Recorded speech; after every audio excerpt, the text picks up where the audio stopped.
Hello दोस्तों, एक बार फिर से स्वागत है आपके अपने भरोसेमंद यूट्यूब चैनल पर।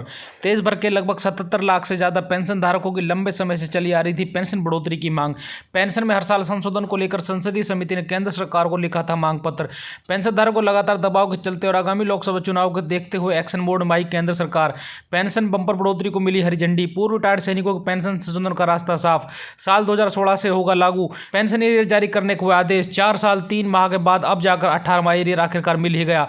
पेंशन धारकों की लगी लॉटरी, एक के साथ मिली दोहरी खुशखबरी। साथ में फिटमेंट फैक्टर बढ़ोतरी को लेकर, पेंशन में हर 5 साल बढ़ोतरी को लेकर, न्यूनतम वेतन न्यूनतम पेंशन बड़े उछाल को लेकर, पेंशन एरियर जारी करने को लेकर, ग्रेजुएटी राशि में बढ़ोतरी को लेकर, रेल पेंशन धारकों की पेंशन को लेकर और फिक्स मेडिकल अलाउंस को लेकर अभी बड़ी खुशखबरी निकल कर आ चुकी है। जानेंगे सभी खबरों को विस्तार से। सबसे पहले वीडियो को लाइक कर दीजिए, क्योंकि एक लाइक ही हमारी मेहनत का फल होता है। साथ में चैनल पर फर्स्ट टाइम विजिट किया है तो चैनल को सब्सक्राइब करके बेल आइकन दबा दीजिए, ताकि कर्मचारियों, पेंशनभोगी और जवानों से संबंधित वीडियो को नोटिफिकेशन आपके पास पहुंचे सबसे पहले। तो चलिए जानते हैं खबरों को विस्तार से बिना किसी देरी के। सबसे पहले पेंशन धारकों को लेकर बड़ी खुशखबरी से पहले एक और बड़ी खबर की बात कर लेते हैं। अगर आप भी केंद्रीय कर्मचारी तो आपके लिए बड़ी खुशखबरी है। पेंशन बढ़ाने को लेकर लंबे समय से मांग चली आ रही है। अगर आप भी पेंशन का फायदा लेते हैं तो आज हम आपको एक बड़ी खबर सुनाने जा रहे हैं। मीडिया रिपोर्ट्स मुताबिक सरकार की तरफ से पेंशन राशि को बढ़ाने की बात चल रही है। फिलहाल इस बीच न्यूनतम पेंशन राशि बढ़ोतरी को लेकर बड़ी खुशखबरी आ चुकी है। आपको बता दें कि कर्मचारी भविष्य निधि संगठन ईपीएफओ की पेंशन योजना ईपीएस 95 के दायरे में आने वाले पेंशनभोगियों की न्यूनतम पेंशन 75 रुपये मासिक किए जाने समेत अन्य मांगों को लेकर पेंशनभोगी लंबे समय से मांग करते आ रहे हैं। कर्मचारी पेंशन योजना के तहत फिलहाल पेंशनभोगियों के लिए न्यूनतम 1000 रुपये मासिक पेंशन निर्धारित की गई है। यह व्यवस्था सितंबर 2014 से लागू की गई थी। समिति औद्योगिक, सार्वजनिक, सहकारी, निजी क्षेत्रों के सेवानिवृत्त कर्मचारियों को प्रतिनिधित्व करती है, जिन्होंने ईपीएस 95 पेंशनभोगी के रूप में जाना जाता है। इन्होंने राष्ट्र के विकास के लिए अपनी सेवा समर्पित की थी, लेकिन उन्हें बेहद कम पेंशन राशि के कारण गंभीर परिस्थितियों का सामना करना पड़ रहा है।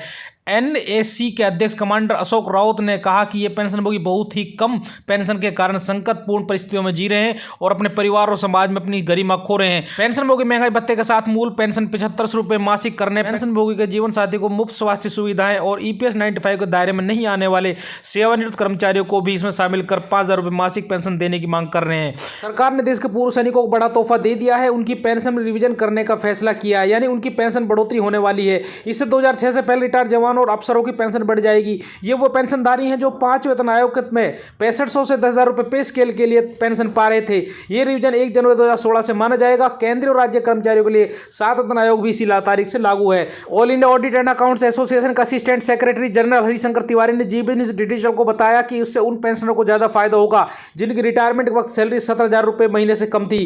केंद्र सरकार के पर्सनल डिपार्टमेंट जुलाई 2019 में यह आदेश जारी किया था। इसके बाद प्रयागराज स्थित principal control of defence accounts ने इसे डिफेंस डिपार्टमेंट में लागू करने को कहा। इस रिवीजन में पेंशन के साथ परिवार पेंशन भी शामिल है। इसमें 46 रुपए की ग्रेड पे को कोरस्पोंडिंग ग्रेड पे माना गया है। यह संशोधन उन पेंशनरों के लिए है जो 5 वेतन आयोग की सैलरी में रिटायर हुए हैं। रेलवे पेंशनरों के लिए अच्छी खबर आ चुकी है। केंद्र सरकार ने रेलवे के अलग अलग वेतन आयोग के अंतर्गत पेंशन पा रहे लोगों को बड़ी राहत देते हुए पेंशन को रिवाइज कर दिया है, यानी पेंशन में बढ़ोतरी का ऐलान कर दिया गया है। सरकार का कहना है कि इस संबंध में कई पेंशनों की दरखास्त और कुछ अदालती आदेश मिले थे। इसके बाद वही विभाग ने उस पर विचार किया और उसे रिवाइज करने का फैसला किया। Department of pension and pension welfare के डायरेक्टर डॉक्टर प्रमोद कुमार ने बताया कि इसका फायदा 5वें, 6ठे और 7वें वेतन आयोग के तहत पेंशन पा रहे पेंशन धारकों को होगा। आदेश के मुताबिक नौकरी पूरी कर रिटायर लोगों को और फैमिली पेंशन पाने वाले भी इसके दायरे के अंदर आएंगे। डॉक्टर कुमार के मुताबिक 1 जनवरी 1996, 1 जनवरी 2006 और 1 जनवरी 2016 के बाद पेंशन या फैमिली पेंशन पा रहे लोगों की पेंशन रिवाइज की जाएगी। कुछ ऐसे मामले हैं जहां कंपलसरी रिटायरमेंट पेंशन या कंपनसेट अलाउंस उस दर पर दिया गया हो जो पूरी पेंशन से कम है, वहां इसे अनुपातिक रिवीजन के तहत लागू किया जाएगा। फैमिली पेंशन की रकम में कोई कमी नहीं की जाएगी।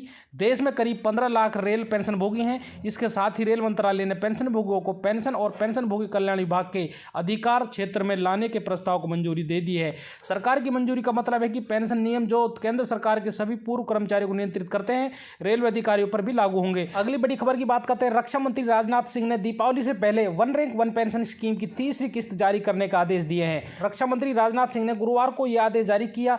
राजनाथ सिंह ने रक्षा मंत्रालय सपर्श प्रणाली के जरिए पेंशन पाने वाले पूर्व रक्षा कर्मियों की 1 रैंक 1 पेंशन स्कीम के तहत भुगतान की 3री किस्त जारी करने के निर्देश दिए गए हैं।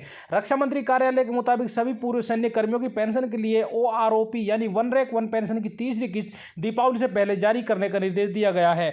बैंकों और अन्य एजेंसियों के जरिए पेंशन हासिल करने वाले रक्षा मंत्रालय के पेंशनभोगियों के लिए ऐसा ही करने का निर्देश दिया गया है। गौरतलब है कि 15 अगस्त को प्रधानमंत्री ने वन रैंक वन पेंशन योजना का जिक्र किया गया था। प्रधानमंत्री का कहना था कि यह रक्षा पेंशन भोगियों की काफी समय से लंबित मांग है, जिसे सरकार ने सत्ता में आते ही लागू किया था। उन्होंने कहा कि OROP हमारे देश के सैनिकों का सम्मान का विषय था।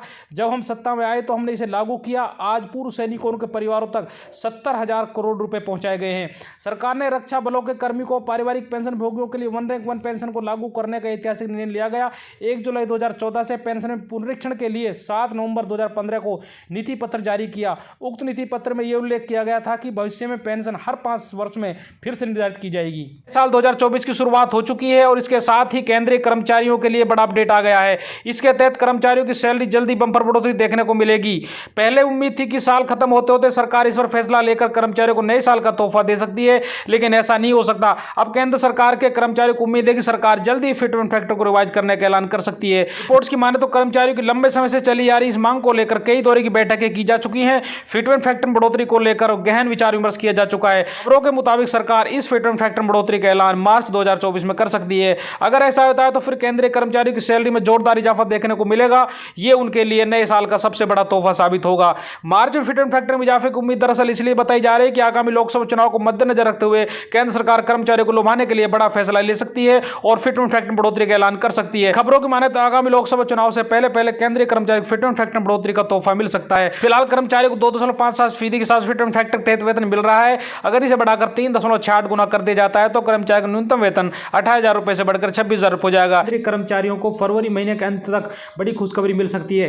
केंद्र सरकार के कर्मचारियों को अभी 46% की दर से महंगाई भत्ता मिल रहा है। इस बार उम्मीद है कि सरकार फिर महंगाई भत्ता बढ़ाकर 4% कर सकती है। अगर ऐसा होता है तो डीए बढ़कर 50% हो जाएगा। महंगाई भत्ते में कितनी बढ़ोतरी होती है ये ASP इंडेक्स के डाटा पर निर्भर करता है। कर्मचारी बजट के बाद से डीए बढ़ने की उम्मीद लगा रहे हैं। सरकार जल्दी इसकी घोषणा करेगी। अगर सरकार कर्मचारी की महंगाई भत्ता बढ़ाकर 50% करती है तो कर्मचारियों की सैलरी और भत्तों में बड़ा इजाफा देखने को मिल सकता है। अभी केंद्रीय कर्मचारी को 40% की दर से महंगाई भत्ता मिल रहा है। केंद्र सरकार कर्मचारी को महंगाई भत्ता साल में 2 बार बढ़ाती है। अगर सरकार जनवरी में 4% की बढ़ोतरी करती है तो महंगाई भत्ता 40% से बढ़कर 50% हो जाएगा। अगर सरकार ऐसा फैसला करती है तो कर्मचारी के वेतन में न्यूनतम तौर पर सीधे 9,000 रुपये की बढ़ोतरी देखने को मिलेगी। महंगाई भत्ते का नियम ये कि साल 2016 में जब सरकार ने 7वें वेतन आयोग लागू किया था तो उस वक्त महंगाई भत्ता शून्य कर दिया गया था। नियमों के मुताबिक जैसे ही महंगाई भत्ता 50% तक पहुंच जाएगा उसे शून्य कर दिया जाएगा और 50% के हिसाब से कर्मचारी को भत्ते के तौर पर जो पैसा मिलेगा वह बेसिक सैलरी में जोड़ दिया जाएगा।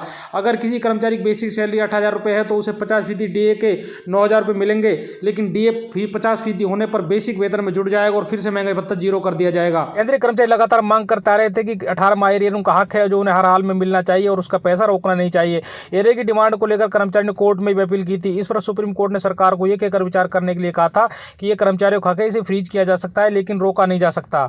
पेंशनर के लिए सबसे बड़ी